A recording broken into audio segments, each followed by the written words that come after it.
Okay, hello, my name is Cian Prendiville. I attended the recent Congress of PSOL in Brazil as an invited guest representing RISE. And tonight's meeting is a report back from that and a chance to discuss and debate with the comrades in Brazil about the different movements there, the opportunities and the challenges facing the socialist left. RISE is a revolutionary eco-socialist group in Ireland. We're a network within People Before Profit, and we are part of an international collective called MORE, Marxists Organising for Revolutionary Eco-Socialism, who've organised this event tonight. So MORE involves ourselves in RISE, Reform and Revolution in the US, which is a caucus within the Democratic Socialists of America, and Lernen in Kampf, or Learning Through Struggle in Germany, which operates within Die Linke. I'll say a bit more about MORE later. For now, I want to get the meeting properly started. So 12 months ago, the left across the globe breathed a collective sigh of relief as we heard that far-right president of Brazil, Bolsonaro, had been beaten by the center-left former president, Lula. 1 year on, the debates and the tensions and struggles within the Brazilian Socialist Party, PSOL, should also be followed by us all. So PSOL is the party of Socialism and Freedom. It was founded in 2004 as a split from the Workers' Party, or the PT, in opposition to neoliberal attacks on pensions by the Lula government of the time. And it has since grown to 300,000 members. It has 13 deputies in the National Congress and over 100 representatives in the state assemblies and city councils. And as I said, it recently had its 8th National Congress. So we are joined tonight, or today, or this morning, wherever you are in the world, we're joined by representatives from some different tendencies within the party. So Genilda Souza from Resistencia, or Resistance, which is a revolutionary socialist grouping within PSOL. That was the left-wing part of the majority PTL bloc at that Congress. She's going to kick us off with an overview of the situation in Brazil, for a total, hopefully, of around 20 minutes. That will involve translation. So if you prefer to listen to that in Portuguese, you can switch to the Portuguese channel for that. That should be the only part that will need translation, hopefully. Then our second speaker will be Vinicius Almeida from Rebellion Ecosocialista, or Ecosocialist Rebellion, which is another revolutionary socialist grouping. This time it was part of the left bloc minority at the Congress, and he'll speak for 10 minutes focusing on some of the climate issues and environmental movements within Brazil. And then I'm going to speak then for 10 minutes, reporting on some of the key discussions and debates at the Congress and some personal reflections. And then the final speaker will be Sofia Cutler, from a member of Bread and Roses caucus in the Democratic Socialists of America, who is another observer at the Congress. She will speak in particular about the relevance of the experience in Brazil to the struggles in the US. And then we will open it up for discussion with space for both questions and also short contributions before going back to the speakers for some closing remarks. There may be technical difficulties, there may be difficulties throughout, so if there is problems, please speak up in the chat. But assuming that we have everybody, I'll do a last admitting of people, then I think we should get this show on the road. Janilda, if you're ready to go, you can take the floor. I'm sorry for my terrible English, because I will speak all the time in Portuguese. Boa tarde, as companheiras e companheiros. Good afternoon to the comrades here at this meeting. First of all, we at Resistencia would like to thank you for the opportunity to hear what you all think and to put forward our positions. Juan, do I need to interrupt you to translate, or can I speak directly? Can you hear Juan translation? Yes, we can hear you fine, Juan. All right.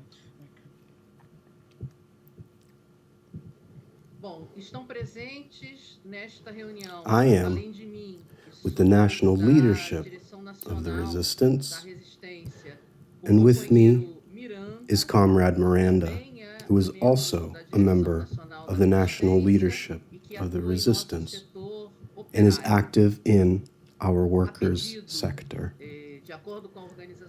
I've been asked to talk about two topics,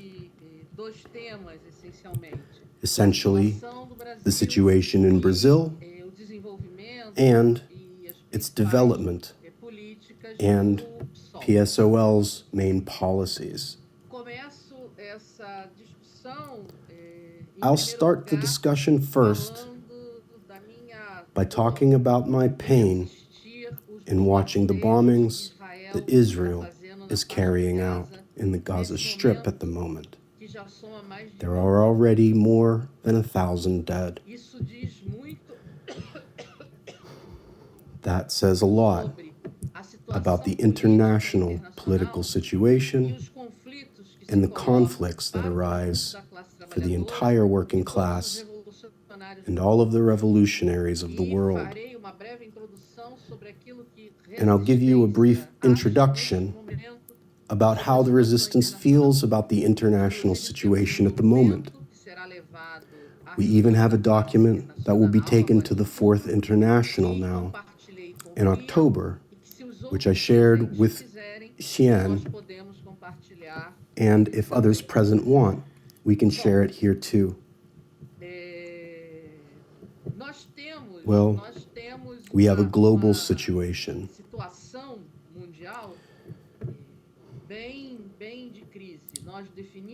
An ongoing crisis. We defined in our document that today we are experiencing 5 major structural crises internationally. The first is the economic crisis, which started in 2008 and which has still not been overcome. On the contrary, every move by imperialism and its economic policies ends up deepening this structural economic crisis, which has led to questioning, including by imperialist sectors of the neoliberal model itself. The second crisis that has now become an everyday aspect is the climate crisis. There isn't a country in the world that hasn't suffered, particularly in the last 2 years, from intense extreme climatic events and particularly affecting the poorest sectors, the most racialized in the world. So this is no longer a discussion for the future, as we had in the 90s. The climate crisis is an everyday occurrence. It affects large populations, and it affects every individual, particularly anywhere in the world. The third crisis we see is the crisis of the order of the imperialist states. So the imperialist hegemony of the world between the United States and China has threatened the world. No wonder we are seeing a new war in the Middle East. That's what explains the war in Ukraine and all the other conflicts that exist in the world. And this dispute is taking place in all areas to see who will be the next boss of the world. On the economic field, on the political field, on the ideological field, on the field of confrontation, which is unfortunately what is growing in this whole conflict.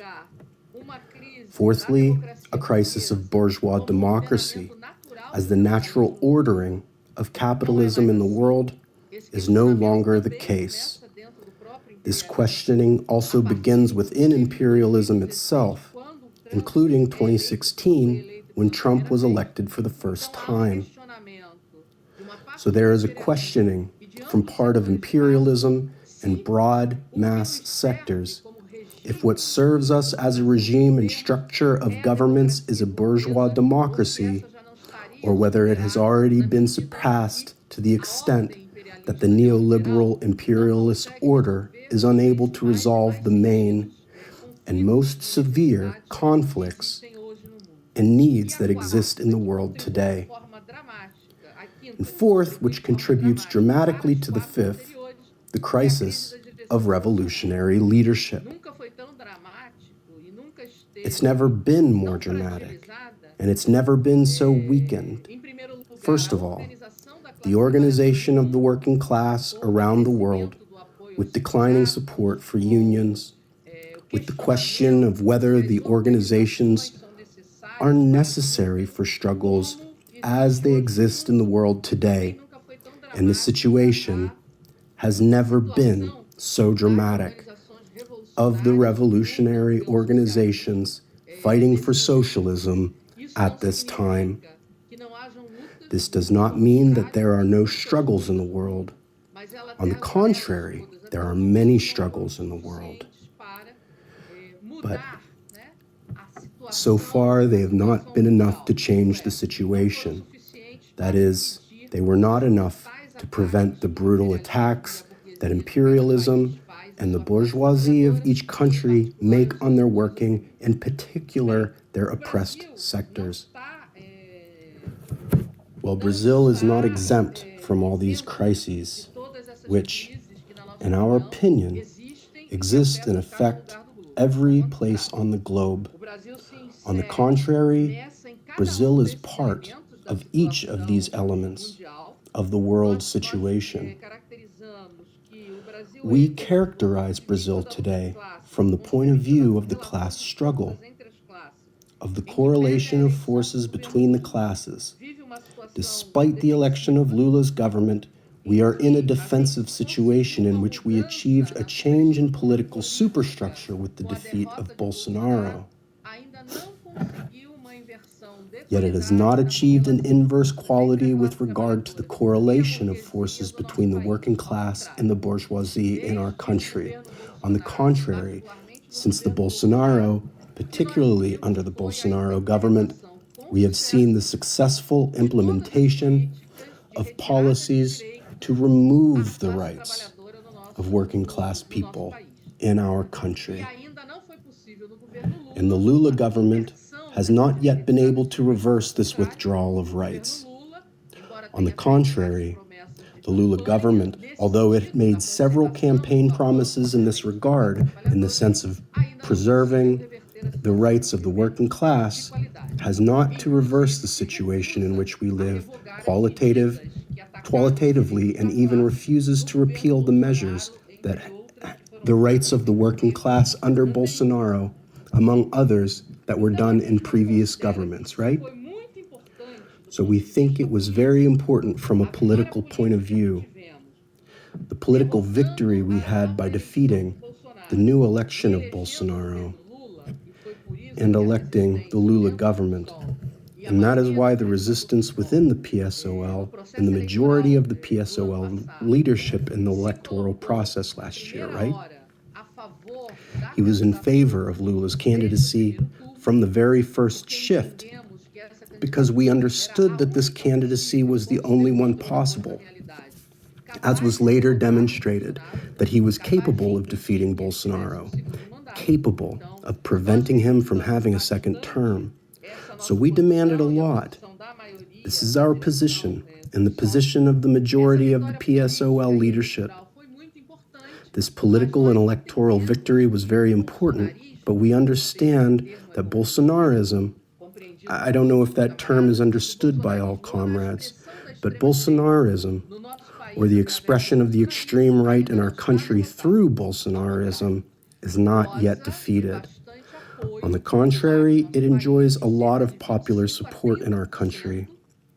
About 25 to 30% of the Brazilian population supports Bolsonaro, supports his understanding of the world, and supports its politics. The fight against Bolsonaro is part of the daily routine of every intervention, both on the field of the superstructure and on the field of concrete class struggle. You have to face these elements of the extreme right in every aspect of Brazilian life. So therefore, the extreme right in our country, and as we believe, in the world, is a sector to be defeated, and this has not yet been done. If we understand the importance of the Lula government in this struggle and in the defeat that was able to cause, in the electoral defeat it could cause, which could give to the government line, etc. No, we are let me try to explain. That is, we are not the unconditional supporters of the Lula government. It's one thing to support Lula electorally so that he could electorally defeat Bolsonaro. Another thing, we will be the supporters, unconditional allies of the Lula government. Precisely because it is a government of class conciliation, this is the expression of the Lula government from its electoral process until now. This class conciliation is even being deepened at the moment, including the opposition sectors that are the base of the extreme right in our country. People from the far right are already occupying positions in Lula's government at the moment because that is how Lula, the PT, understands it, that this is the practical way to govern, by making and expanding this conciliation and even relying on elements of the extreme right. We in this resistance are totally against this. We think that Lula's best form of governance should be direct confrontation to the economic policies of the bourgeoisie and to Bolsonaro, organizing and stimulating the struggle of the working class, but not what is happening in the country. And that's exactly why we proposed as an organization, as a revolutionary organization. We believe that we should not participate in the government, neither with positions nor with other forms of participation, nor should we belong to the government's political base and anything else that resembles it. In fact, our position is that we support and defend the government against any threat from the extreme right, as happened on January 8th, the coup attempted by the extreme right here in Brazil. So a broader alliance is needed to defend the government from the attacks that it has suffered and will suffer from the extreme right, to support its progressive measures that favor the rights and demands of the working class, without directly supporting or participating in that government. And you should know that we were, as a resistance, to do that, and we said no. One of our comrades who is active in the LGBT movement was invited to join the government, and our position, consistent with what I'm putting forward, was to refuse this possibility. It's not all PSOL, is it? There are other comrades here who, with PSOL, and that are from organizations here in Brazil, that are also going to discuss these aspects. There are PSOL graduates participating in the government, and there is even a participation in Congress with one of the leadership, according to the parliamentary organization here in Brazil. Moving on to the last topic, I don't know how much time I have left, but I'll quickly get into the last topic that was asked of me, which is about PSOL. So first, you need to understand that the resistance is an organization that resulted from a break. Most of them, but not all, come from another organization called PSTU, linked to the Workers' International League, and which is the result of a merger with other organizations. The others here were from another organization and took part in the merger process. So the resistance is the result of a merger between revolutionary organizations in Brazil, and we joined PSOL late. We are not founders of PSOL. No, we took part in PSOL in its early days, but we understood as a whole that PSOL is an important and necessary tool for development and organization of the Brazilian working class. We characterize PSOL as a party of a broad front, as a party that brings together various currents, various other left-wing organizations that exist in our country. We don't see it as itself a problem or a weakness of PSOL, but we understand that it is a party, a broad party, a party that brings together various opinions. and the Resistance is one of these organizations. But first of all, we understand the importance of PSOL, of the existence of PSOL in our country, and the main foundation of the movement, much of it, is that PSOL today is practically or almost exclusively the only left-wing organization that can stand up to, that can position itself as an alternative to the PT, which still remains as the main leadership, the main direction of the working class in our country. We can see all the votes that the PT receives, or even the preference for the PT in Brazil. In a recent survey, in a country where 70% of the population neither agrees with nor follows any party, the PT receives 32% approval. The second party, which is a party that at the time had a 12% approval, so PSOL represents this fundamental tool to the organization and the political dispute regarding our country's working class and its oppressed sectors. So that's the quality of PSOL. That's why we're inside PSOL as one of its currents, and that's why we fight within PSOL so that it remains a party independent of governments, independent of bourgeois organizations, in order to carry out this task. And that's the end of it. Without recognizing the political role that PSOL plays in the Brazilian political situation, in the Brazilian context. How can a party that has 13 parliamentarians at the federal level in the National Congress, which has hundreds of deputies and councillors here in Brazil,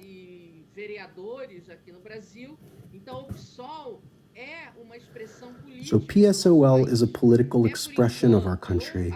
It is, for the time being, the main political expression of class independence that it has in our country, and this for itself justifies the presence of PSOL. It justifies the presence of PSOL as such an organization, and mainly justifies the struggle for PSOL to develop as the political instrument of the working class with class independence and with differentiation from the current government, which is one of class conciliation. So for us, PSOL has this important political role and is an important positive tool for the tasks that lie ahead in the direct struggle of the working class, in the electoral struggle and the development of the organization of the working class in our country, particularly its oppressed sectors. I hope I've covered the main objectives of the point as we discuss it. Me and the other comrades from Brazil can add to this initial presentation.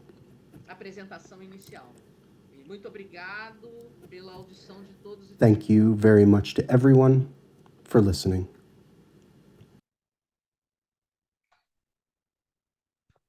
Okay, thank you very much. Just for Jeanlinda, to let you know that Robinson has agreed to do the translation the other way around for while he's here. He might not be here for all the time, but that would mean that if people want to listen to the next in Portuguese, that should be possible if you switch to the Portuguese channel.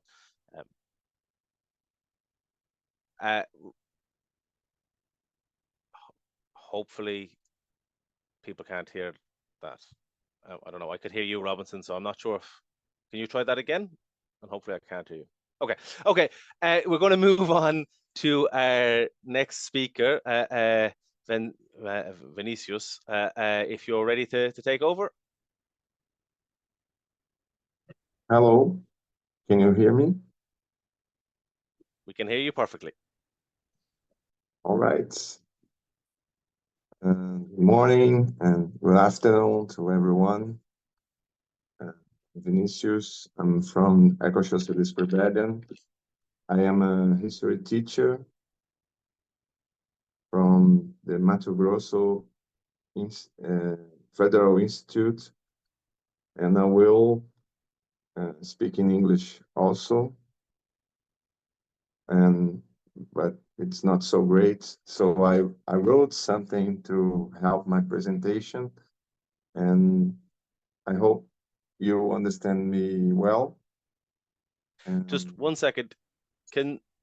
I just got a message from somebody saying that you're speaking to the wrong channel. Can people in the English channel hear? I can hear this fine in the English channel. Can somebody else comment if there's any trouble hearing this in the English channel? Sounds fine to me. Okay,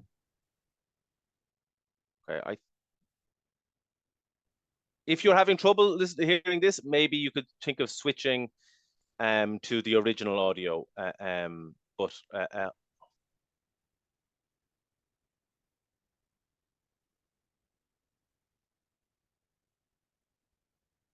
I think, Vinicius, you should just keep going, and hopefully we can sort it all out in the chat. Sorry.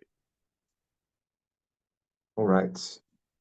So, as I was saying, I am a history teacher in a technological and high school, and I research about the PT governments, the Workers' Party, and I will focus my analysis on the Brazil situation, and if I had time, I'll speak a little bit about the PSOL, but I'll focus on Brazilian situation.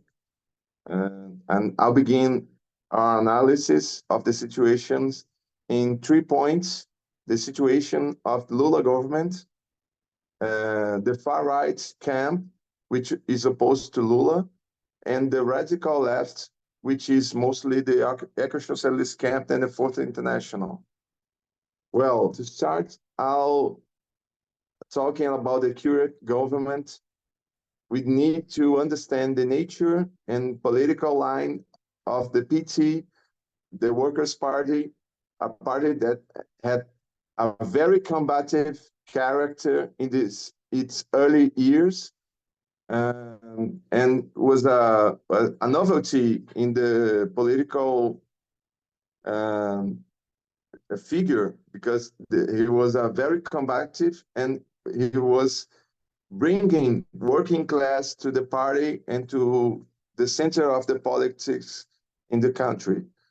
However, long before it came to a federal power, the party went through a process of deep bureaucratization, which was accentuated during the Lula and Dilma's governments. There was in 2003 until 2016 government. The PT's first government were marked by a focus on a real increase in the minimum wage, a major hallmark of a high-impact social policies, contrasted with compliance with the neoliberal plan initiated by his previous president, Fernando Henrique Cardoso, which is so-called commodities boom. It's high prices of the commodities, especially during Lula's second terms and Dilma's first, between 2007 and 2012. On the one hand, minimum income public policies such as Bolsa Família, the expansion of universities, the creation of full-time schools, institutes, among others, were associated with the continued deindustrialization, and reprimarization of the country economy. As long as we had economic growth, we also had a more economy turning to first category of products like agriculture products and oil and minerals and all the things that are not have a lot of value inside of this product, and that is as PT government and economy of Brazil was growing, At the same time, he was getting weaker in the international market. The so-called new colonial reversal reached its peak in so-called left-wing and so-called developmentalist governments. Privatizations followed, such as the pre-salt reserves, and reindustrialization did not mean a reduction in the predatory aspect of the Brazilian states and production in Brazil. The major sector that was strengthened was agribusiness and extractive production, which is just as predatory, if not more so than factories.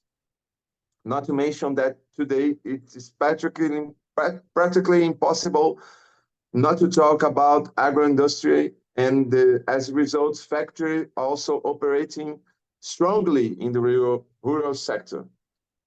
When commodities lost strength on the international markets, mainly due to the rise of the oil prices and the slowdown of the Chinese economy, a new working class lived in Brazil from 2013 onwards, had higher purchasing power, but with economic crisis of these years, they began to repudiate to repulse a novelty in Brazil, to repulse the Lula government, and as many of their gains were taken away, whether through job losses, loss of purchasing power, or urban violence.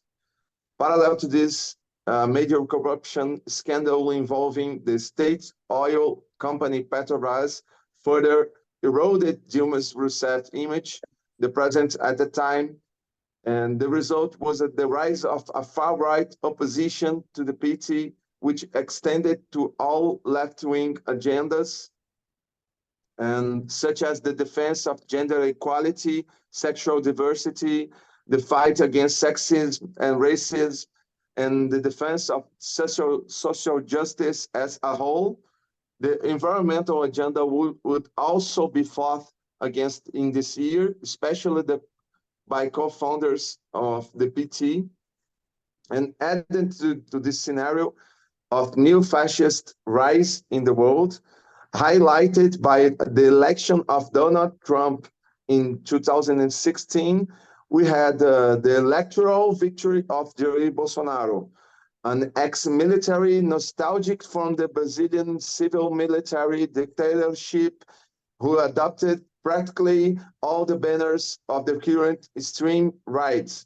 He adopted a series of denialisms, climatic, historical, and scientific negationists, and attacked all minorities. And in Brazil, Black and indigenous people are the majority, by the way, and forward what we call a ultra-liberal policy, which demands a huge cuts in social spending and more radical adoption of Friedman's neoliberalism. With the poor management of the pandemic, which has caused hundreds of thousands of deaths, and the release of Lula from prison, Bolsonaro lost the 2022 elections by a small margin. The events of 2023 can therefore only be understood in the context of these last few decades.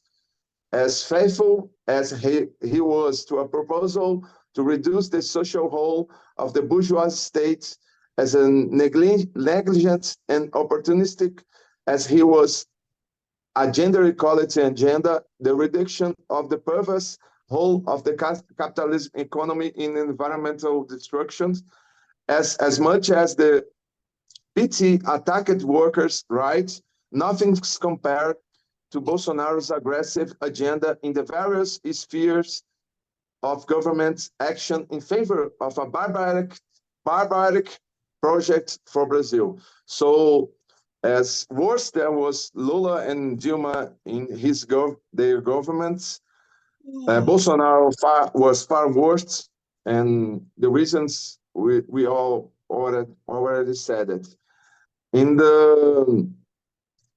It is in this context that one of the first measures of Lula's third term was the approval of we call fiscal framework. That's economics framework, an economic plan that links the government's social investment with inflation and economic growth. So if the country doesn't grow, we can expand more in the social areas like education, health, and so on. And his proposal was widely approved in Congress, a power dominated by Bolsonaro's former allies, Christians, fundamentalists, ruralists, and far-right leaders. The political cost of the support of ultra-conservative congressmen in this increased presence in the executive branch. So we call the coalition government in Brazil that we have a lot of negotiations of positions in the governments, and and the presidents give a lot of positions to have support in laws that will help his plans of government. And in addition to taking over small portfolios, such as the sports ministry, who is known as the Centrão, which is a middle way, but it's not in a good sense. Once control the states of state banks like Caixa Econômica, more important ministers such as health, and to increase their autonomy in the distribution of parliamentary amendments to the annual state budget. This is a major way to get support from congressmen. We call parliamentary amendments to the annual state budget. The parliamentary can change some of the budgets in the annual budget and help some of their base of support in their own states. That's a major negotiation.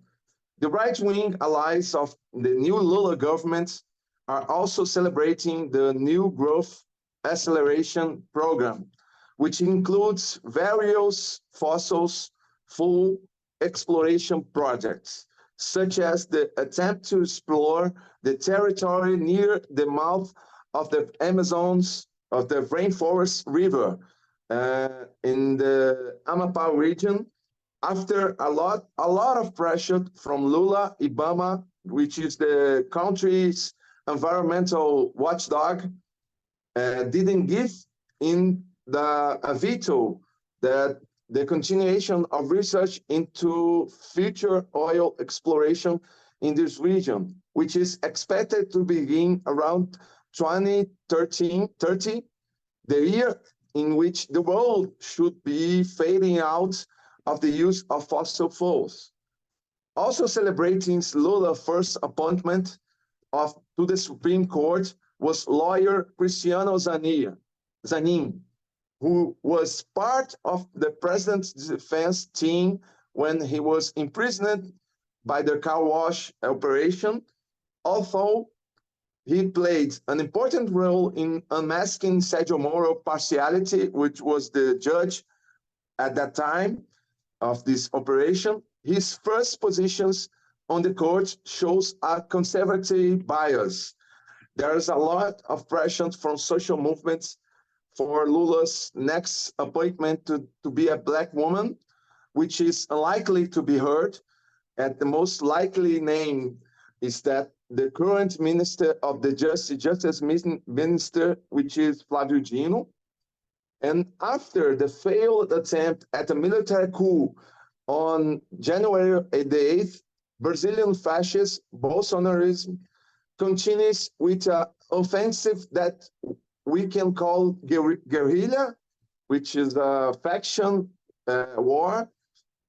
At this point, the PSOL and the parliamentary caucus have been protagonists in the resistance of these attacks, defending the MST, the No Land movement, and in the parliamentary inquiry that they are suffering, guarantees women's reproductive rights and suffering direct attacks, especially on female leaders, such as Comrade Samia Bonfim, Thalia Petroni, and Bella Gonçalves, between death threats and barbarities such as corrective rape. The scenario has prompted a campaign in defense of our human leaders called They Stay. Elas continuam, elas seguem. The damage caused by the fiscal framework has not yet been felt by the masses of Brazilian workers. But already this year, the lack of a salary increase for civil servants in the failure to comply with the salary floor for health professionals exemplifies the government's approach over the next 3.5 years with the working class, for the working class. The damage caused by the fiscal, for all these reasons, we, in this Ecosocialist Rebellion, part of PSOL opposition, are against participating of the government Lula. We are not opposing to government Lula, but we are not participating of this government, and we are thought that PSOL as a whole was independent too of government. Understanding that eco-socialist struggle is an emergency, we cannot wait for conditions to improve so that we can fight the climate transition. We need to contain all the fascists in Brazil, as we did by repudiating the intent coup on the January 8th and acting forcefully in this inquiry parliamentary commission on this event. However, it is Lula's government itself that, by associating with part of this extreme right, strengthens them and allows them to prepare for a future counterattack.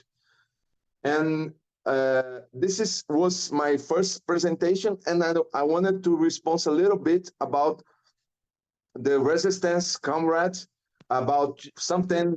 Just to say, you're a few minutes over, but I'll give you, if you wanted to take one more minute just to wrap up, I can give you that, and then you can come in the discussion. Yes, of course. In the beginning, I think it was me saying that resistance did not support Lula at the first time. I think the most honest things to say is that resistance and PTL were opposed to the debate of the electoral tax of 2022, and we are just wanted to discuss that. And about Lula's government participation, it is not a sector. It's not a sector that supports participation in the federal government on PSOL, but the majority supported by resistance,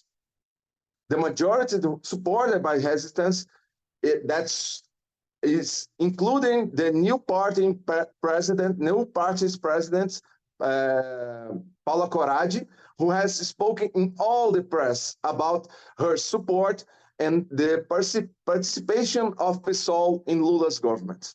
That was the position that resistance was in favor, and not the position of independence that are our position. Thank you so much. Thank you very much, and we do have time for discussion as well. And I'm sorry to cut it off. It's just that we're running a little bit behind schedule, but we have time as well for speakers to come back in as well and to have a bit of interaction. I'll bring in myself now to talk a little bit about some of my own observations at the Congress. So first of all, in the Congress, the two main blocks I think became clear. There's the PTL, which is the clear majority with about 2/3 of the votes at the Congress, and there is what was called the left bloc as a militant minority with about 1/3 of the vote. Within each bloc, there was different tendencies, and I'm going to try to put up a share screen here in the vague hope that this extra bit of technology doesn't fail us. I'll share this for a little bit for people interested in these sorts of things. So within each of those two big blocks, there was different tendencies, which hopefully you can see there. If I make that smaller, that might work. No, I'll leave it at that. There was different. So for the PTL majority, they see the party is divided between those who understand the threat of the far right and those who don't. They argue that as I understood it, that the left bloc has been slow to realize how serious the threat of fascism is, and that they risk aiding the far right by focusing on opposing the Lula government. PTL is led by PSOL Popular, an alliance which includes two big organizations that you'll see there, Primavera Socialista, who have been part of the leadership of the party since its foundation, and the newer Revolution Solidaria, which is closely aligned with Guillermo Bolos. Bolos is considered by some a possible future heir to Lula, having won his endorsement in the run for mayor of the most important city, Sao Paulo, next year. And within PTL, there's the left-wing bloc called Sementia there, in which our speaker from Resistencia is part of. Sementia succeeded in pushing, I'm going to stop sharing screen now. Well, actually, no, I'll keep it for a while. Sementia succeeded in pushing for PSOL to not join Lula's government and to call, and they would, within PTL, they would call for criticisms of the PT when needed. However, along with their allies in the PTL bloc, they see Lula as a uniquely popular figure, able to challenge Bolsonarismo, and they would emphasize the importance of united fronts with the PT and with Lula. While there are debates within the PTL on the precise balance of collaboration and criticism, they are united in seeing representatives like Bolos as key to winning support from the PT to the PTL, to PSOL. So for the left bloc at Congress, the core issue of Congress was the need for independence from Lula, from the Lula government, and to appeal to those workers and poor people who are not Bolsonarists, but who are skeptical of the PT. They believe that more and more people are likely to grow frustrated with Lula and his coalition with the right-wing individuals and parties, as they manage the capitalist system that is in crisis. While they support United Front work and alliances with the PT, they emphasize the need for independent socialist messaging within that. And they criticize PSOL for not doing this and instead blurring the lines with PT. In particular, the left bloc warn of a slow drift into joining the Lula government. Within that left bloc, there's a minority that argue that the first error by PSOL was the decision not to suspend Minister Sonia Guajajara from the rights and responsibilities of PSOL membership while she is a minister in the PT government, the Lula government, sorry. However, the largest group within the left bloc, which is called MES, they defend that decision as an exceptional circumstance, given the significance of having a ministry for indigenous peoples. So, yeah, sorry, I didn't explain that enough. Lula invited Sonia to form a ministry for indigenous peoples, the first time in history of Brazil that would take place. It was agreed that as an exceptional circumstance that she be allowed, that she do that because it would help advocate for indigenous rights, but that it was agreed that she shouldn't be suspended from the rights or responsibilities of membership of PSOL whilst she is a minister. Sorry, I didn't explain that enough, but yeah. So they would argue that the MES would, within the left bloc, argue that this should be the only exception, and that PSOL should more consistently oppose measures from Lula, such as the recent tax changes. I'm going to stop sharing there. So I don't have time to go into the recent tax changes, but it was a debate at Congress. Others are free to come in on it. And it was one of the few which saw the Mayors and the left bloc deputies leading a left opposition to those tax changes, whilst the majority of PSOL deputies supported them. But I don't have time to go into it too much. But what I do want to talk about is one of the concrete issues that emerged at Congress as well, was the debate over election strategy for 2024. So next year there's a series of local and state elections, which will be an important arena of debate. Within that, there was two different resolutions. The PTL, the majority, emphasized the primary aim in those elections is to stop the far right building alliances with the left and centre-left parties to do so. And their resolution said that any coalition with parties that supported Bolsonaro or defend neoliberalism were generally prohibited, but they allowed exceptions to that rule if you had the agreement of the National Directorate. The left bloc opposed that possibility of local alliances with right-wing parties, but supported the idea of alliances with left and centre-left parties, emphasising that PSOL should also put forward radical socialist demands of their own, even when in those alliances. And in that debate about the alliances for next year, Resistencia, we were speaking here, the largest group within the Sementia bloc, didn't support the PTL resolution. Because they opposed the idea of alliances with right-wing parties. However, they also explained that they didn't support the left bloc resolution, as it left open the possibility of alliances with the misnamed centre-left parties, Democratic Labour Party and Brazilian Socialist Party. Every party in Brazil seems to be called something socialist. They said that was still left open in the left bloc resolution, so they abstained in that vote. The other debate that I want to touch on, but a little bit, just to give a flavour of, was the final session, which proved most controversial, debates over the division of key positions within the party apparatus, which spilled over into a physical confrontation and violence, as some comrades may have seen. I won't go into detail. I'll go into more detail. I'm writing an article report on this for the Reform and Revolution magazine, and hopefully for the Rupture website as well, which will go into more on this and on all of the Congress. But the bottom line was that since the third Congress, I believe, of PSOL in 2011, a system has been used, which means that a simple majority of 50% or more is enough to win the leadership of the party, the position of both party leader and party treasurer. So you just need a simple majority to win both of those key roles, while a minority of 25% or more would be enough to win the head of the party's publishing and educational institute. This year, a proposal came to revert to the previous system in the parties, that is in the party statutes, which says that actually you need a 2/3 majority in order to win all three roles. This was a source of large controversy. The MES comrades called it a coup and warned that it risked splitting the organization.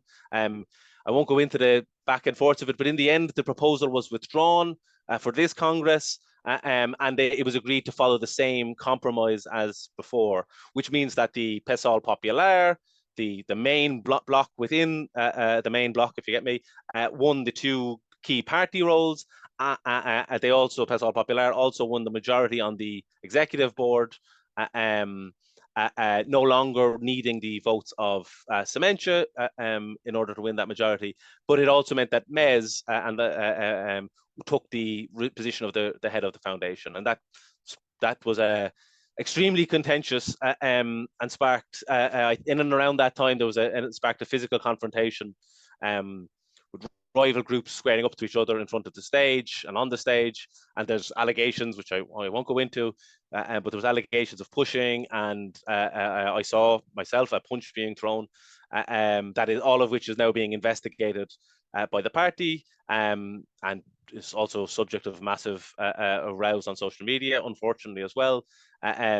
But the reason why I do say that is that investigation is likely to be like a major flashpoint for the party in the months ahead. Debates over the outcomes and proposals of that. But there are other conflicts and debates likely, I think, within PSOL in the year ahead. Congress in reality only heightened the tensions, I fear. In particular, I think there will be continuing tensions over relations with the Lula government, alliances with anti-Bolsonaro, debates over should PSOL ally with anti-Bolsonaro parts of the right in next year's elections, and with the left bloc warning that a new majority for the PSOL Popular could bring the party closer and closer to the government, especially, as I said, because they're no longer reliant on the Sementia comrades for votes. So I fear that, far from resolving the conflicts, the likelihood is that the politics of this is going to be debated again over the coming months. I want to give a couple of broader personal reflections on it myself, just from the outside, but I'll have to cut this down because I'm at time. So one, I think PSOL has managed to build a very significant party that is known in every town and city, and within which there is a high level of discussion and debate of eco-socialist ideas, and that is impressive. I want to start off with that real positive. The other positive that I'd say is that in some ways the PSOL Congress, I felt, was more politicized than some debates in other broad left parties, like the DSA or People Before Profit or others, where it was focused around each tendency proposing key political theses rooted in developed analysis of the situation. Thirdly, the Congress was extremely impressive, but in terms of like just the venue, decorations, booklets, how well it was organized, there was a lot of like the social media output and all of that was very impressive. But it is a concern that one problem that I took from it is that all of that is apparently heavily reliant on state finances. There was very little talk at the Congress, and I think there's very little like independent fundraising, which means that like while some tendencies in the party adopt like a workers' wage policy, where elected representatives only take a workers' wage, I don't believe that's the policy of PSOL as a whole, and I think this adds to a lot of the tensions within the party, that like a lot of the debates are either over like the funding and the use of the resources, or like funding, jobs and all that end up being used as sort of weapons in those debates, and can sort of distract a little bit from some of the politics of it. Fourthly, I do personally feel that while PSOL has officially agreed to remain independent of the Lula government, precisely what that means is a source of much confusion and debate within PSOL. I attended a session for international visitors that was hosted by that minister, Sonia Guajara, and I asked her personally how she felt. Did she feel a tension being a minister in the government while her party was formerly not part of that government? And the response that I got was that PSOL are in government because I am there. And I'm aware that like that is deeply controversial. Many people in the majority in PSOL do not agree with that sentiment as well. But it just shows that there's this confusion that I feel is allowing different wings to come up with an awkward compromise, allowing different wings to have different interpretations of what's going on. And I think that is a danger, because the party could end up tied up in knots if controversial issues emerge. Like if Lula brings in controversial policies, and the PSOL could be tied up in lots as to whether you oppose or support this, and could end up ceding the opposition to those to the right. And then that's the final thing that I wanted to say, is that like there's a lot of talk about the fear of the far right, and sometimes I feel like that can be overplayed. The left can cry wolf on the imminent threat of fascism, but I do not think that's the case. I think that for those of us in Europe or in the US, the threat of the far right, the threat of military dictatorship or whatever, is far higher in Brazil than so the strength of the far right, their militias, their military supporters, is way beyond anything I think that we'd see in the US or the EU. Military coup and dictatorship is a definite possibility in the decade ahead, and fighting that threat is crucial. And I think that does mean united front work. And and within that ensuring that there is a militant socialist alternative to the government to be a pole of attraction as capitalism's crises deepen. There is an inevitable contradiction, I think, between Lula's coalition, which involves right-wing politicians, big business, and an alliance with capitalism in reality, on the one hand, and then on the other hand, the desires of workers, women, indigenous, and young people for a decent quality of life. And I think the clash between those two could fuel further crises and massive shifts in Brazilian politics, possibly to the right or possibly to the left, and that future is unwritten. Okay, I went on too long as well, which seems to be the theme of the evening, so I'm sorry about that. I'm going to switch over now to Sofia from Bread and Roses DSA to speak about her, and then we'll open it up for questions, comments, and discussion. Sorry about that. Sofia. Yeah, hi everyone. I was really struck by a lot of the similarities in terms of the debates within the Brazilian left and within the American left. One big question right now in my organization is how we fight the right. I think everyone agrees the right is a threat to humanity and is very pressing, but a big question is how we go about doing that, and how we do so in a way that maintains our independence and doesn't get sort of absorbed in the center left. I think, though, as similar as the situations are, they are different, and Cian spoke to that, right? Brazilian democracy is much younger. The threat of a dictatorship is very real in Brazil. And I think the Bolsonaro presidency was worse for the average Brazilian than I think the Trump presidency was for the average American. 700,000 Brazilians died of COVID because of Bolsonaro's presidency and his inability to take care of the problem. I think in the course of the convention, it was very clear to me that there were two blocks. I think there were plenty of differences within the blocks, and I know we have groups on this call who were on both sides of those blocks. But for me, the convention boiled down really into two sides.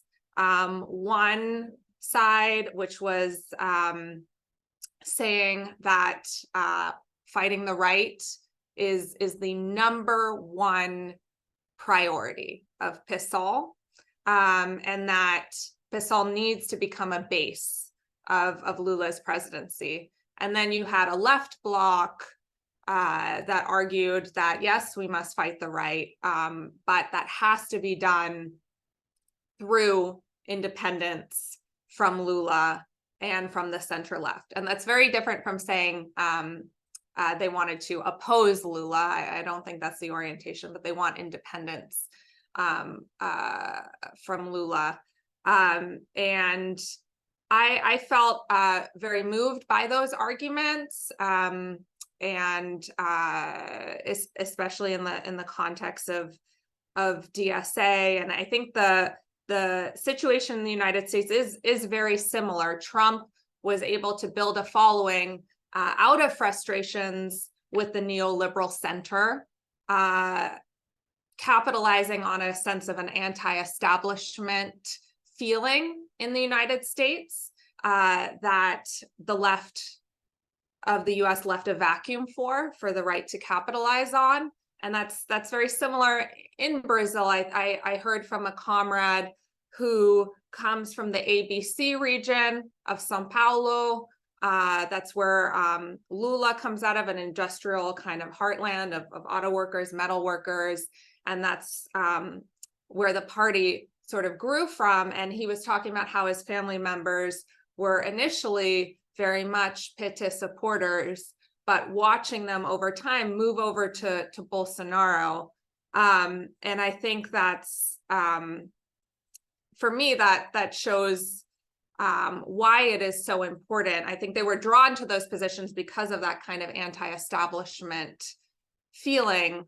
and frustrations with a PT government that was quite neoliberal. And I think that we can take a lot of examples in the United States from a certain like fighting the right through political independence of leaders. Like I was very moved by Samia Bonfim, who was voted, the most popular congressperson in the country, coming from one of the most right-wing states in Brazil, who campaigned for Lula in the election. But as someone mentioned before, her and some other comrades, they voted down on the PT's very neoliberal tax reform that was put forward by Fernando Haddad, at the same time still fighting the right and leading the movement in government to protect the landless workers movement. So I think that's really important. And one kind of criticism or one point that I did hear from comrades who were on the opposite side of the debate was, we need to become closer to Lula. We need to become closer to PT because Lula has this base in social movements, in unions, which is absolutely true.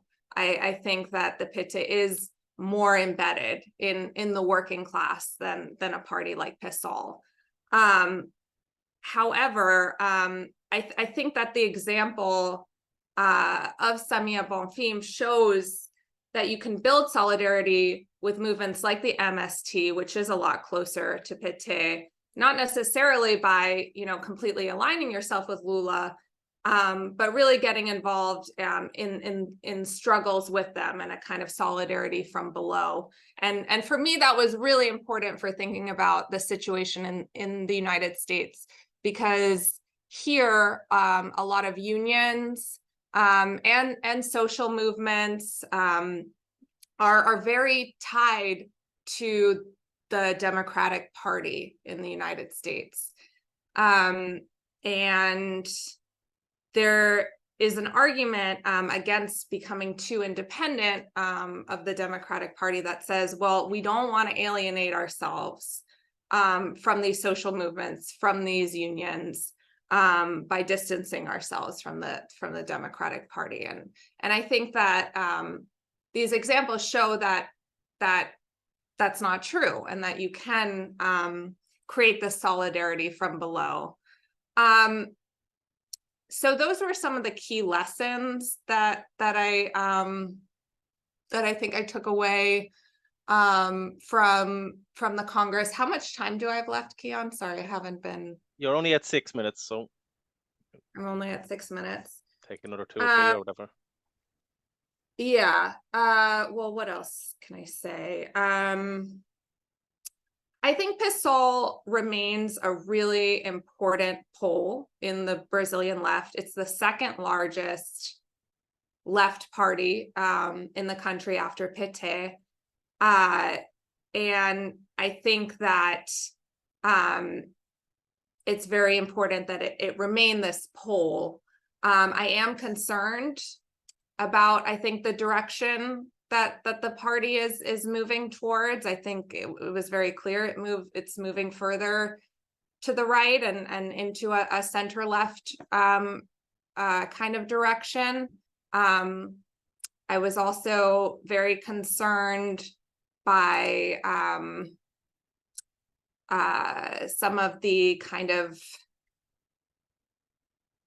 bureaucratic maneuvering that I was seeing, a proposal being put right before convention with no discussion beforehand, completely changing the voting system in the party to kind of push out a lot of the left from PSOL was really concerning to me. I think one of the strengths of PSOL is how it are the caucuses. I know that it can make the party kind of messy sometimes, and Cian spoke to, you know, the fist fight that erupted and so forth. But I think overall, it's kind of multi-tent nature makes it a very vibrant party, a much more democratic party. And I'm concerned to see these attempts to sort of to limit that. And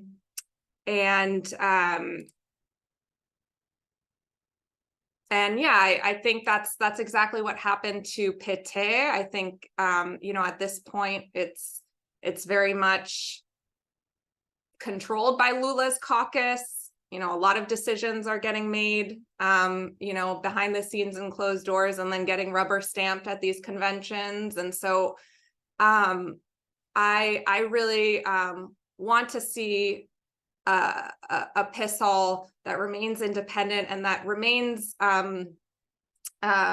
multi-tendency. I think is important for the health of the organization. So I'll leave it there. Thank you. And thanks for being the only one that, well, no, actually, that's not true. Jelinda also stayed on time. Okay, so I'll open it up to the floor. Sorry to everybody for things going a little bit over. But I think it is important to try to give space as well for people. First of all, maybe what I might do is ask if people have genuine questions. Like there's particularly I take those questions and then bring in people to answer them. And then we will have space for contributions as well. So Mark, if you want to ask your question, and then while Mark is speaking, if you have a question, just raise your hand. Yeah, Mark, go ahead. Thank you. I'm just my question is about something that happened a few months ago, where a senator from the state of Amapas, Senator Rodriguez, who was in the Hiji coalition, he resigned after IBAMA declined the request from Petrobras to drill in the Amazon River Basin. He's on the left, of course, and his reason is that without this drilling project, or this drilling project would have been an economic boon to the state of Amapas, which from what I understand is one of the poorest states in Brazil. So I'm just curious, what is your, what do you think PSOL's solution to this should be? Because, you know, Brazil is a country that depends a lot on commodity exports, you know, as well as exports of meat, oil development. So how can Brazil continue to develop and bring economic prosperity to people by canceling these energy projects and these developments? And more specifically, what should the message be to people in places like Amapas?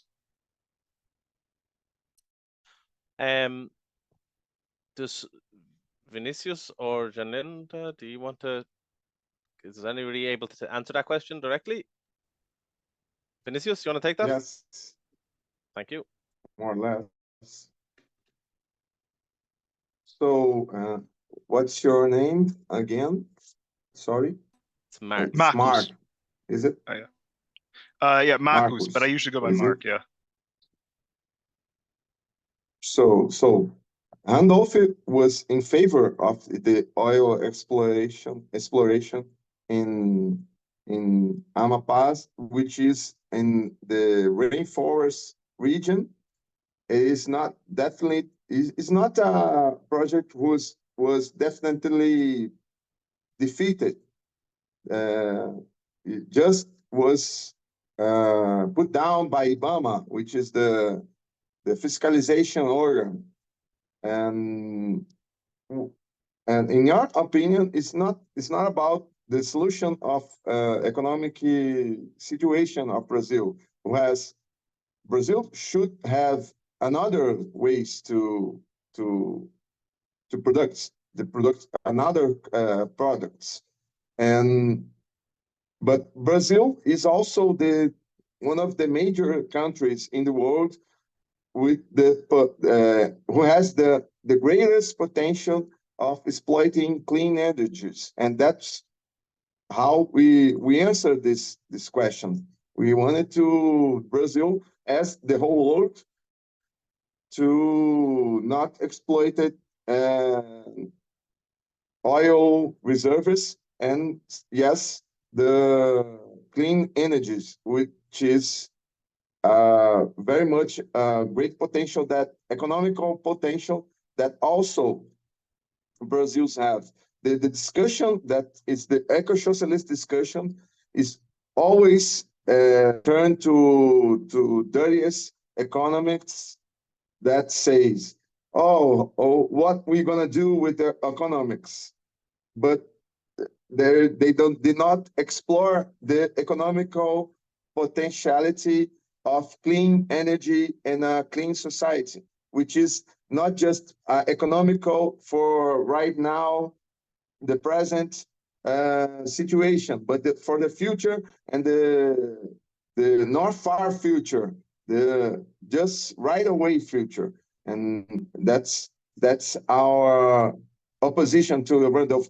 We also have to mark that the other leader of the same party of Randolph, which is Marina Silva, is the environmental minister, and she opposed to Randolph. She opposed to Randolph and supported IBAMA. And Randolph did only this speech because he's on Amapá and he was populist. He was being a populist in this situation. Not far from that. Okay. Bruno, do you want to go ahead there? Do you want a question, or do you want to come in with your? We can open it up for a contribution as well if you want. Hi, comrades. It's not a question. It's a comment. I don't know if it's now or after. Yeah, go for it. There's no other questions, so we'll open it up for comments now. If anybody else has a comment, feel free to raise your hand. Unless Paul's anyway. Yeah, go ahead, Bruno. Okay, I'll tell you. I'll tell you when you're at 3 minutes. Perfect. But yeah, I will be. I'm sorry, Marcos. Did I answer you? Did I answer your question? Yeah, you did. You said your name was Vinicio. Yes. Yeah. You answered my question. Thank you. I appreciate it. Go ahead, Bruno. Thanks. You have the floor. Sorry. Okay. No, very shortly, comrades. I'm Bruno. I'm from Socialist Left Movement of PSOL, MIS, that Cian are talking about before.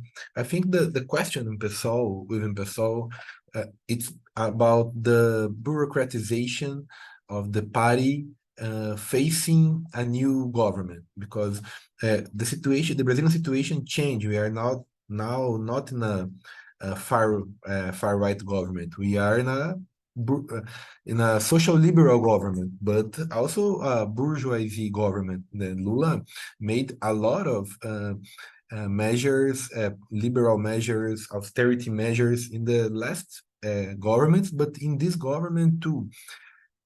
But there is a huge pressure on PSOL, because as we were part of the victory, of the important democratic victory against the Bolsonaro, and as we have today a majority that supports to join the government, because, well, we have two blocks in PSOL, and the majority block, the All Struggles block, that Resistencia and the Semente, the centrum of the party, are part today. But the majority of this bloc, they defend with all the worlds to join the government. The answer that Sônia Guajajara, the minister, give to Cian is a proof. We have a lot of proofs, and even the comrades from Semente that said that we need to take independence from the government, they strongly defend that we need to be bases and supporters of the government. And so this is a very contradictory for us. This is part of the pressures of the capitalist regime that we are facing in our party, because our party are growing. Our party is now an alternative for the important part of the left in Brazil.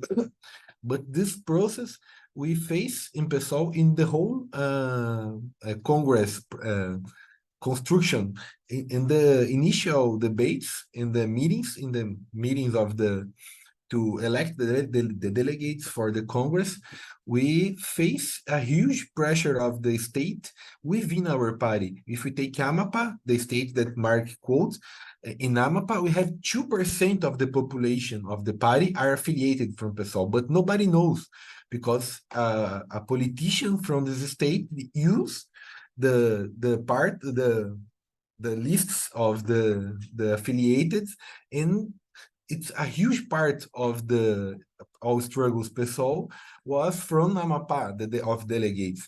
In Belém do Pará, we have a mayor from PSOL, and this mayor uses all the city hall machine to organize meetings and affiliate people from PSOL that was not part of was not PSOL activists.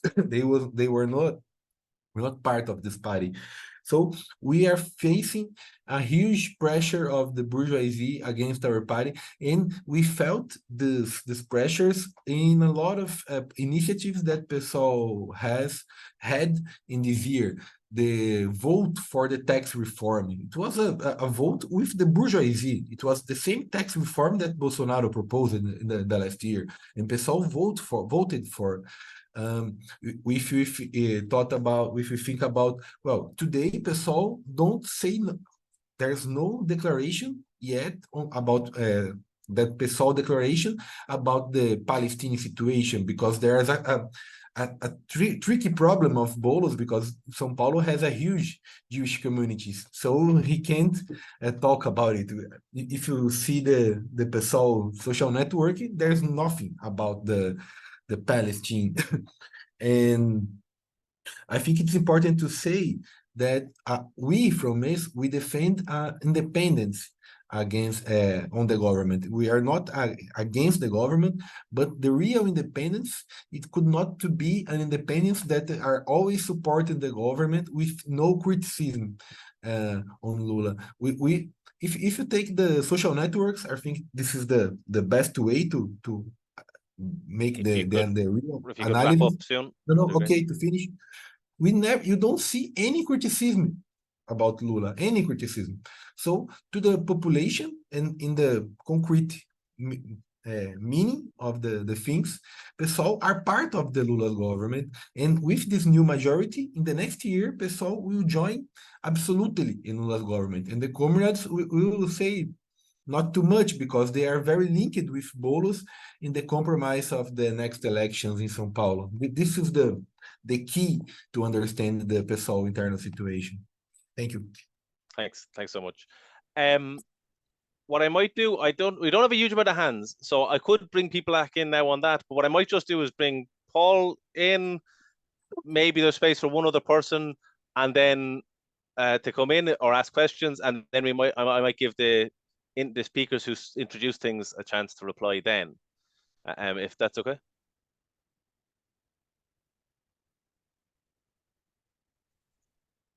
Okay. Is Juan still here by any chance? Is he gone? So I'm going to switch you. Where are you gone, Juan? I'm going to switch you to being Portuguese, English. Oh, no, I've already.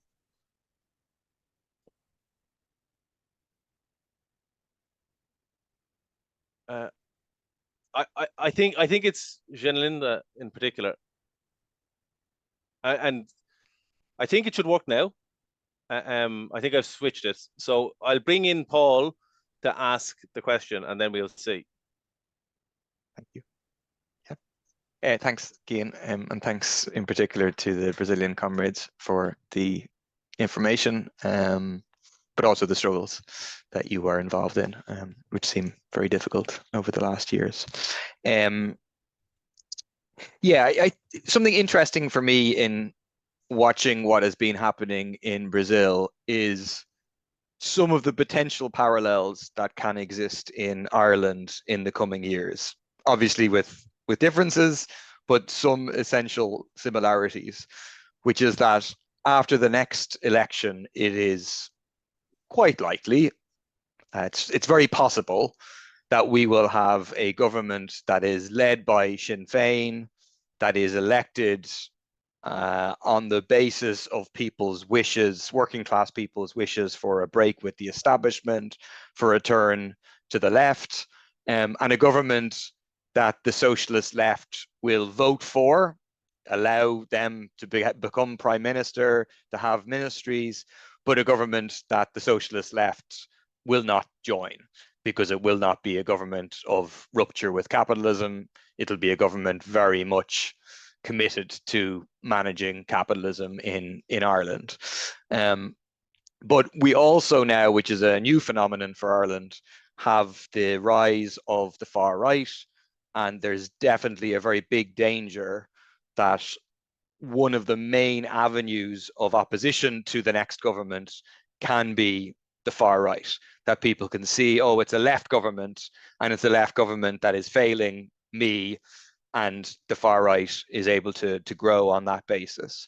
And I think we will have an important challenge. I mean, firstly, we need to ensure that the socialist left is elected in parliament, and so that there's a clear national pole to the left of the government, and that explains the failures of the government as being the consequence of managing capitalism, as opposed to allowing too many migrants to come into the country, or whatever the far right will say. But then, assuming we achieve that, or even if we don't, we'll still have a challenge of, on the one hand, forming, where necessary, united fronts with Sinn Féin against the far right, but also maintaining a clear position of independence from the government, which obviously that's the essential dilemma that the comrades in PSOL are grappling with. Now, like at the moment, we have a government of two right-wing parties and the Green Party. And we in People Before Profit lead a big, successful united front against the far right. We've put tens of thousands of people onto the streets in protests. And the Green Party wants to join the united front. They try and speak at the protests. And we have a very simple answer. We argue within all the coalitions we're involved in, we say no force from the government can be involved in these united fronts, because the government implements racist policies, and the Green Party is a part of that, and they're responsible for the housing crisis, not protecting people from inflation, from the things that the far right is able to feed off and to use and to blame migrants for. And within the left, it's a very simple argument, and we can win. Within the anti-racist layers, no, the Green Party should not speak. It would undermine our movement against racism and the far right. But obviously, if Sinn Féin is in power and continue to have a significant base of support amongst working class people, I mean, now Sinn Féin is the biggest party amongst the working class by like a lot. It's the biggest party, well over 50% amongst working class people. And I get the sense from Brazil that for Lula, it's similar. Then it's not so simple as just saying, no, united front, you can't be in it. If they have a base of support, we want to try to mobilize it. We want to be involved in mobilizations together against the far right. But still, the question of independence from the government is going to be essential, because if you just look like you're part of the government and your united front against the far right looks like a defense of the government, well, then you can be creating, you could be losing support in the working class who is suffering the policies from the government. So, like, I have two questions. One question is about this question of the ministerial position.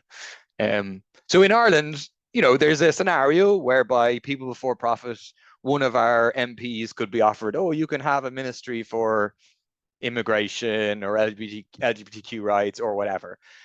Like, certainly in an Irish scenario, it's impossible to conceive of agreeing to that and you not being seen as entering the government.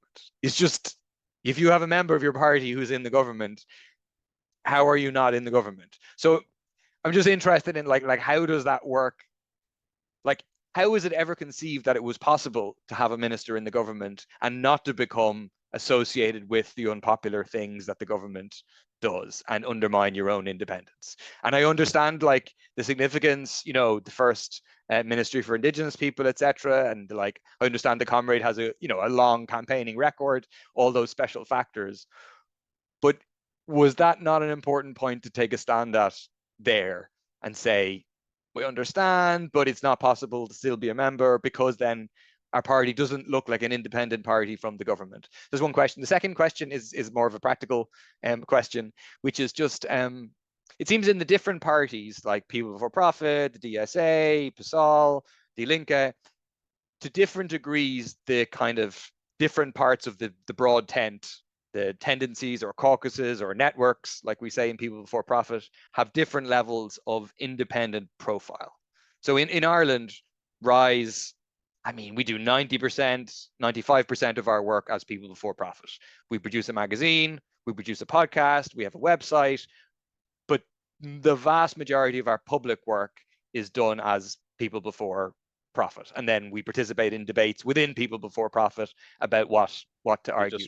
So just a practical question of like, what percentage of MES's work or Resistencia's work or Rebellion Ecosocialist, how much is as Resistencia or MES or Rebellion Ecosocialist versus how much is PSOL? What's the dynamic there? Thank you.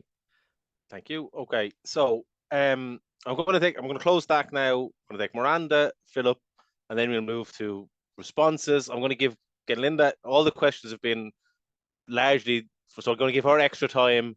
The other speakers, that if they do want to respond and stuff and say some last comments, that's okay as well. But yeah, so Miranda and then Philip, and then we'll move to close this off.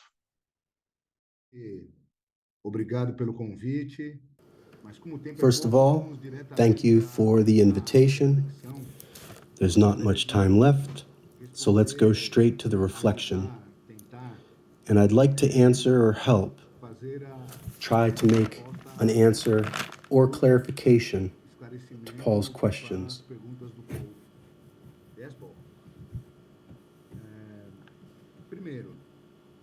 Yes, Paul? Firstly, obviously, the united front and unity with the extreme right, which is a priority, as Comrade Guy said.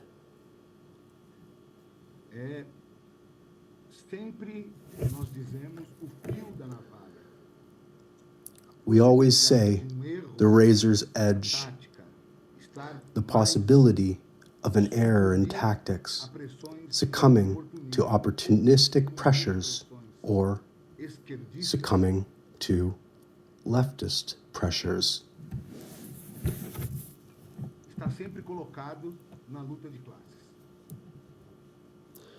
It is always posed in the class struggle. But look, the fight that the resistance carried out, for example, in December last year, against a resolution that any militant, even before Lula took office,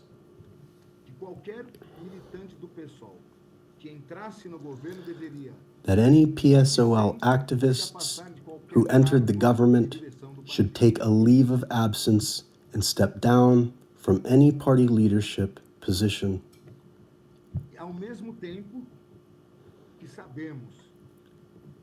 And while we know that the Lula government cannot fail, in quotation marks, because the extreme right is very strong, with a huge social presence, therefore, defeating what we call Bolsonarism or the extreme right as a mass current, and the Lula government is under heavy attack from the far right on every issue. But look, the difficulties, Paul. First, right at the beginning of government, PSOL launched a candidate for the presidency of the Federal Chamber against the PT candidate, who was Arthur Lira, linked to a group that we call Central de Burguesia Fisiologica, parties that support any government. For Fisiologismo, we launched Congressman Chico Alencar.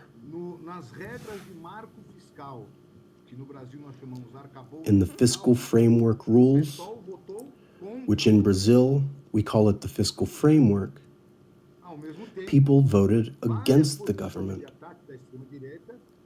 At the same time, in various positions of attack by the extreme right, people have always positioned themselves, both in the class struggle and in parliaments, against the attacks of the extreme right, or in measures, even if they were palliative, small reforms, voted in favor of the government.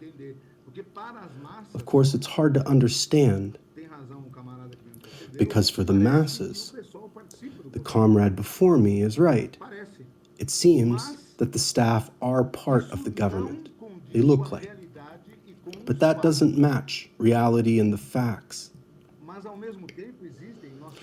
But at the same time, we are aware of this, which is why the resolutions that the resistance voted in the grassroots plenary sessions and in the plenary session of the 8th National Congress of the PSOL has always been based on the demarcation of class independence, even if sectors of the PTL have a different view of the resistance. The question is the location of people in the United Front, in unity against the extreme right, and demarcating at the same time the question of class independence. Finally, at the People's Congress, that several comrades cited here, we, the resistance, abstained from an important resolution, which was the resolution of the electoral tactics for next year. And why did we abstain? Because both the electoral tactics of PTL's two majority currents, Solidarity Revolution and Spring, and the resolution supported by the opposition bloc, defended by the MES, left open the possibility of electoral coalitions with bourgeois parties.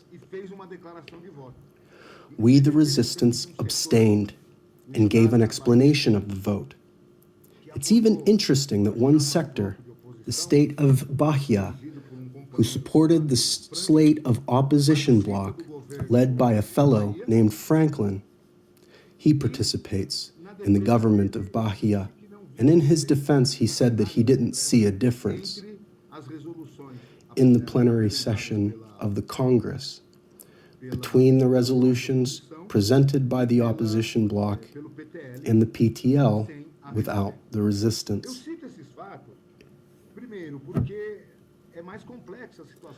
I mention these facts first because the situation is more complex. The struggle for unity, the correlation of forces in the Brazilian society is more complex, in the world too, as Guy rightly determined. And what drives us fundamentally, it's this hierarchy that Comrade Guy put forward. Hierarchy is unity and struggle, and that is the first priority against neo-fascism, against the extreme right. Defending workers' rights and demands, and at the same time, present an alternative mediated by this struggle of class independence. We propose that it be the people.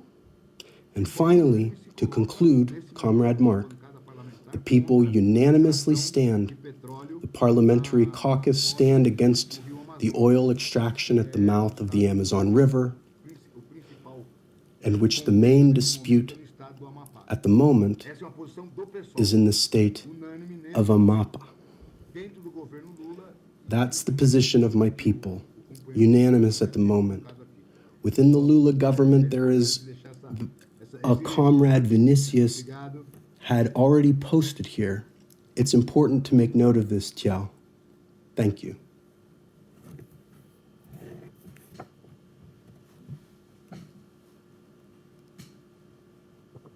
Thank you. Okay, so our last question, comment, contribution will be from Philip, and then we'll figure out who wants to sum up. We'll give Linda extra time, but then anybody else wants to come back and say last words. Philip.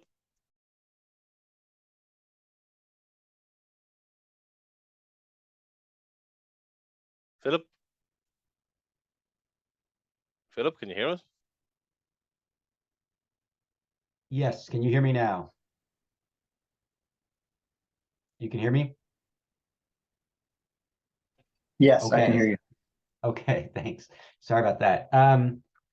Thank you so much for the comrades from Brazil and comrades who attended the Congress for giving these reports. I think there's so much for definitely socialists in the US and I think internationally to learn from the situation in Brazil, where I've never had the privilege to visit, but I followed the situation for a while, and it seems clear that there is a much more developed socialist movement and workers' movement, a higher level of class struggle, that we have much to benefit from learning from your discussions and debates, and particularly the impressive development of PSOL. I have a comment/question, which is, I think it's absolutely clear that it's correct for PSOL and for socialists in Brazil to stand in the front lines against, to see that as a key strategic task is to fight Bolsonaro and the far right. And I think from my perspective, I think it was correct to recognize the real choice in the last presidential election was between Lula and Bolsonaro, and to advocate a vote on an independent socialist basis, a vote for Lula with critical support. I think that was correct. And I think it was correct to also, I think PSOL in some of these debates, there's been on the left in Brazil, I think PSOL took a correct position of opposing the right-wing effort to remove Dilma without supporting Dilma.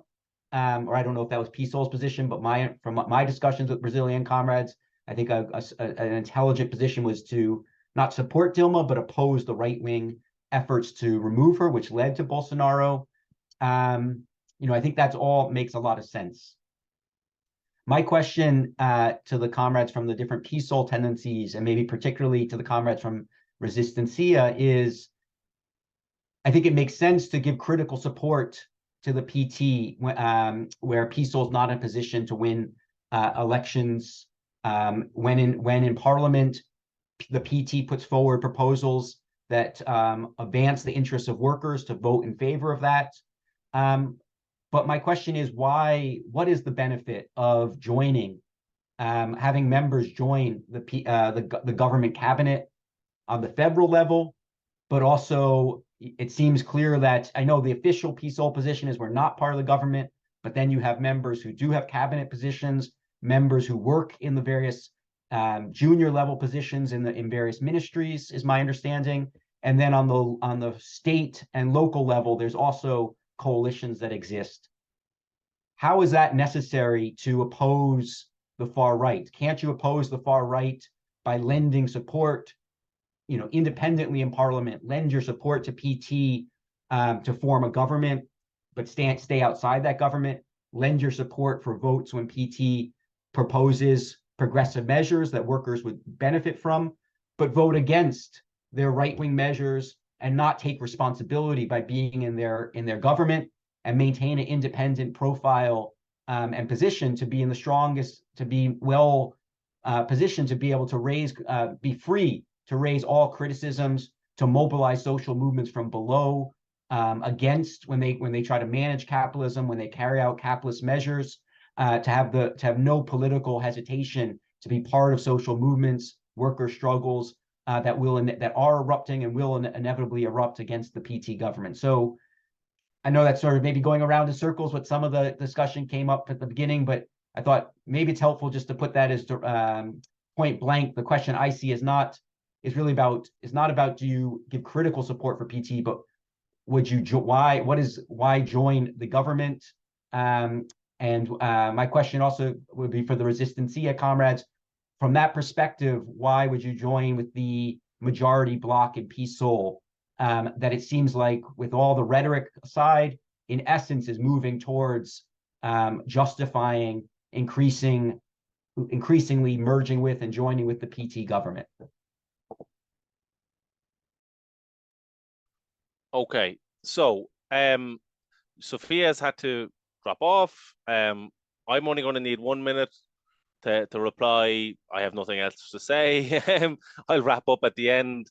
I think Vinicius, I'm only proposing, I've asked him if he's okay with just having 1 or 2 minutes, to maybe maximum 3 minutes, which means that I'll give maybe 7 or 8 minutes to Jeanlinda, because I think a lot of the questions were directed towards you, and maybe to help answer some of that, and then we can hopefully be out of here very quick. So if I pass over to you, I'll tell you when you're at 7 minutes. Well, first, I want to go over it again. Thank you on behalf of the resistance for the opportunity to debate with the comrades who are present at this meeting. I'm sure that this exchange of ideas is a privilege for us.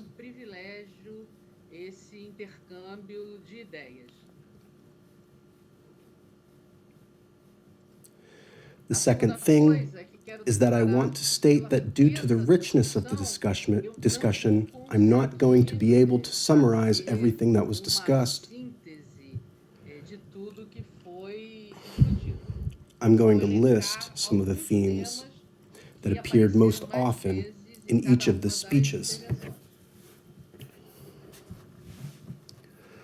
So the first topic is exactly about the question of PSOL, its character, how political and class independence from the government is maintained or not. So the first thing I say to everyone is about the understanding of what is common in the resistance, is that PSOL, because of its character, remembering one of the things I've said here, first of all, for us in the resistance, PSOL is a broad party formed by currents, or what is used in the tradition of the 20th century to identify itself, roughly speaking, as a reformist party, neo-reformist in the 21st century, and which we now prefer to treat as a broad party made up of currents, or more anti-capitalist parties in general. We don't understand PSOL as the strategically defined revolutionary party in our country.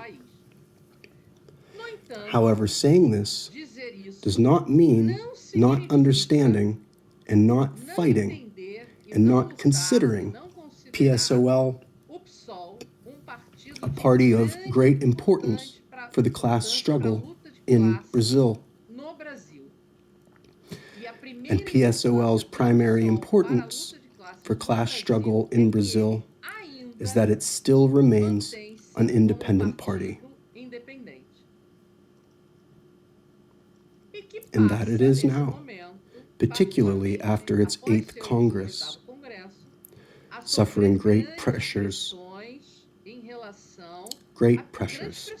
from the government, great pressure from its location in Parliament, and which is not immune to making mistakes from that location. So one thing is the understanding and the politics of the resistance for the class struggle in Brazil. Another thing, which is often different, is PSOL's understanding and their politics for the class struggle in Brazil. They are different things.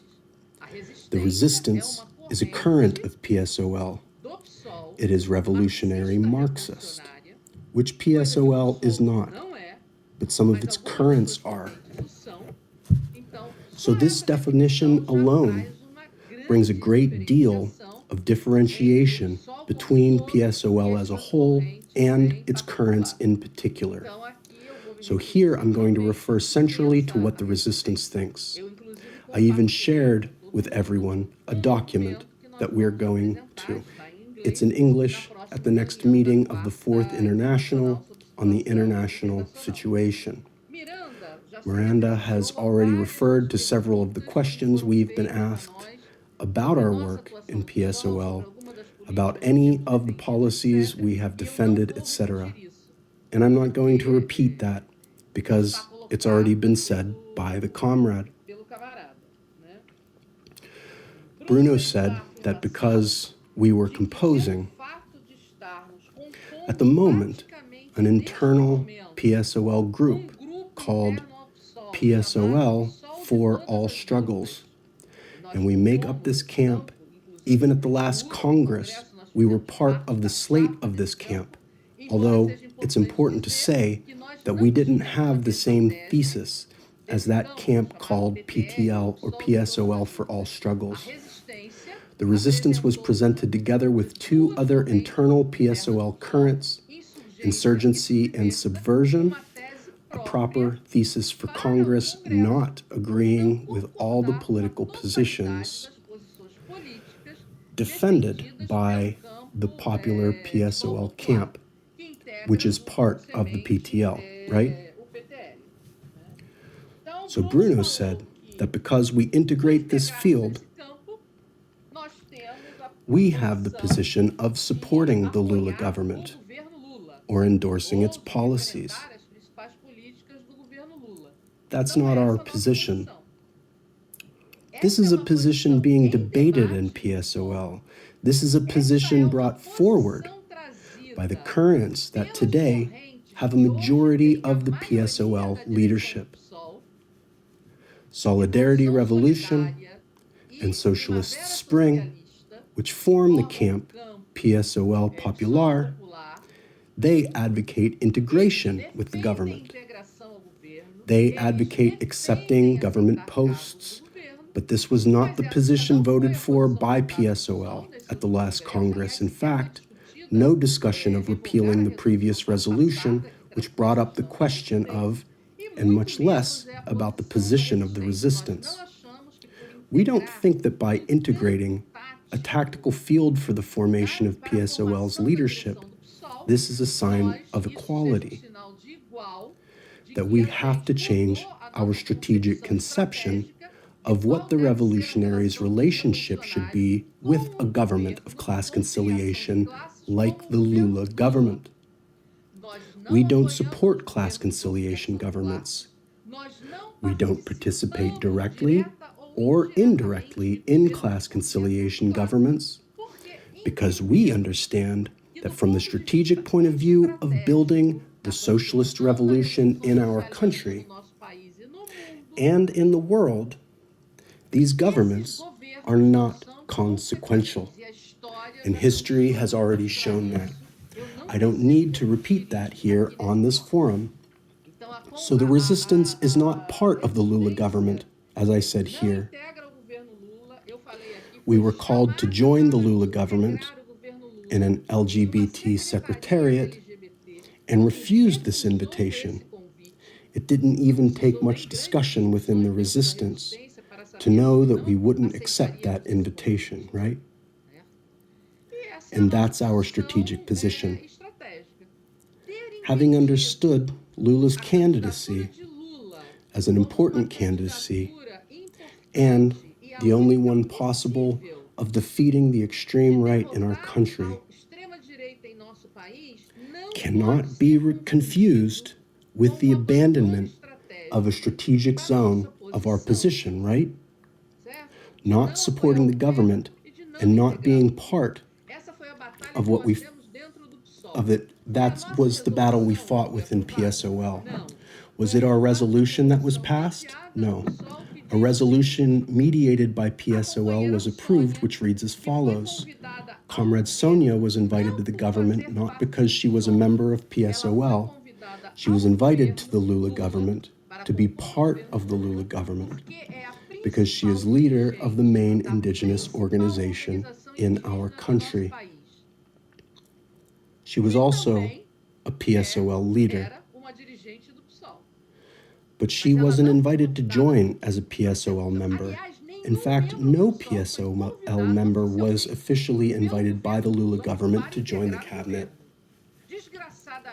Unfortunately, the resistance invitation only came from Silvio de Almeida, one of the government ministers, the Minister of Human Rights, and we refused. Sonia was invited and accepted the invitation on behalf of this organization called APIB. When she accepted the invitation, a statement was made by the majority of the PSOL leadership that we understood the acceptance of the invitation, that she disagreed with the acceptance of that invitation, and that she would immediately leave the leadership of PSOL.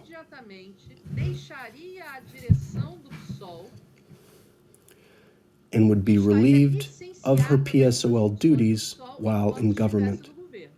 It's a mediated position.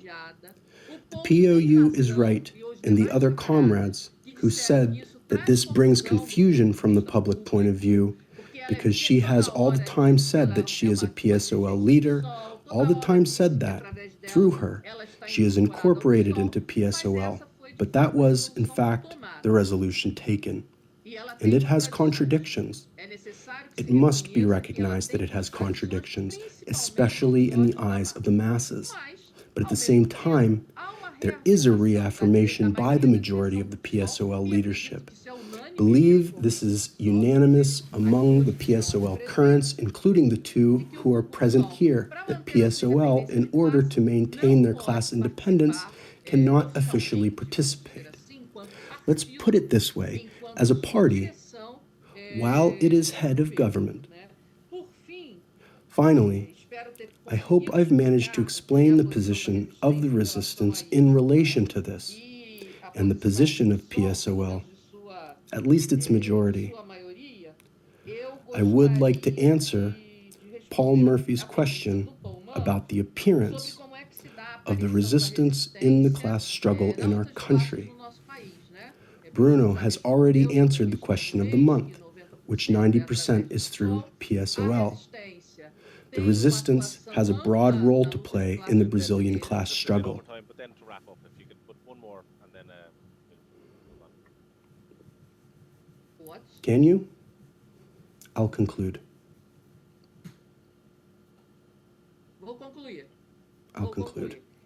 So the resistance interferes to intervene in the class struggle in Brazil through the PSOL. Today, we are part of the national PSOL leadership. We are part of the leadership in the states of Brazil, of PSOL. We have 8 PSOL parliamentarians. So this is a part of our appearance, but that is not all. We run important unions here in Brazil. For example, the strike that you saw on October 3rd in Sao Paulo, the strike of the transportation and water services, has the participation of the resistance through our leadership in the Subway Workers Union here in Sao Paulo. We were part of the leadership of unions for teachers from universities, from public services, the federal employees, and are also part of popular movements and movements against oppression. So for us, our political action must be a combination of our direct intervention in the class struggle, in the struggles and the organizations of the working class, and also in the participation and political appearance as an integral part of PSOL. That's it. I'm done. And thank you all again. Thanks so much. Okay, I thought that was useful to get some answers as well. So, but we'll move on and we'll be done in 5 minutes, I promise. So Vinicius, if you want to say any last comments, any answers to any of the questions that came up, and then we can close the meeting. Okay, so thank you again for the invite. You can also call me Vinny if you will. I should said that before. It would be more easy to you to say my name. So the first comment that I say that PSOL is not part of the government is a fairy tale. It's a lie. That's not what the president of PSOL said in the next morning after Congress of PSOL. She said, PSOL remains part of the government, remains in Lula's government, because he also PSOL is in the government for the whole term of Lula's government. There is not a single doubt that PSOL is in the government. This discussion that the people who are in the government is apart from the directions. This is no use, not important. And Henrique Vieira is the vice leader of government in the Congress, and others. We have dozens of members of PSOL in the government, and this number will be increased, of course, because the position of independence was defeated, largely defeated, and resistance helped this defeat happened. And there's nothing to, this is just a fact. And we all, people in one government, on a democratic government, can differ for the main governance position, like Marina Silva, and the discussion of Amapá and discussion of exploitation in rainforest. This is not an argument to say that PSOL is not on the government. This is crazy to say that. It's impossible to say that. Of course, PSOL is in the government, and Resistance sign up of this one. Maybe Resistance is not on the government with their militants, but they supported the decision. Of course, they supported, and we not also were against it, but we call resistance, we call subverta, we call the semantic camp to make a unity with us.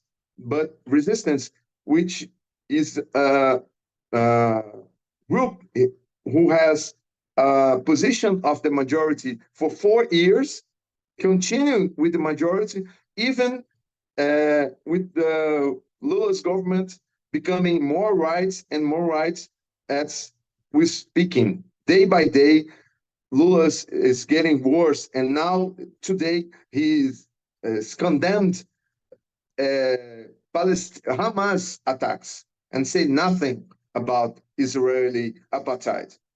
This is the government that PSOL support, and you are responsible for this supporting. That is the whole truth. And this is, of course, very contradicted if you are a Marxist and revolutionary and support this position. Of course, I agree. This is one agreement that we have, and that is a contradiction that resistance has to carry on. Thank you. Okay, thanks so much, and thanks to everybody that has stuck around for this.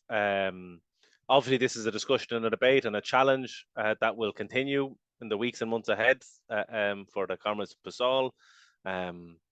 It is a very difficult situation that you're in, and there's very serious debates to be had here, and we wish you all of luck with that. And the final thing that I'll plug is just to let people know that I should have an article in the next edition of Reform and Revolutions magazine, reporting from the Congress and discussing some of these things, and hopefully onto the rupture.ie website as well.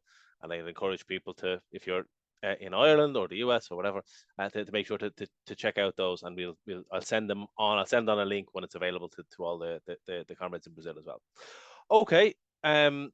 Yeah, Stefan is saying he's going to publish a video of this. I'm going to have an input on that.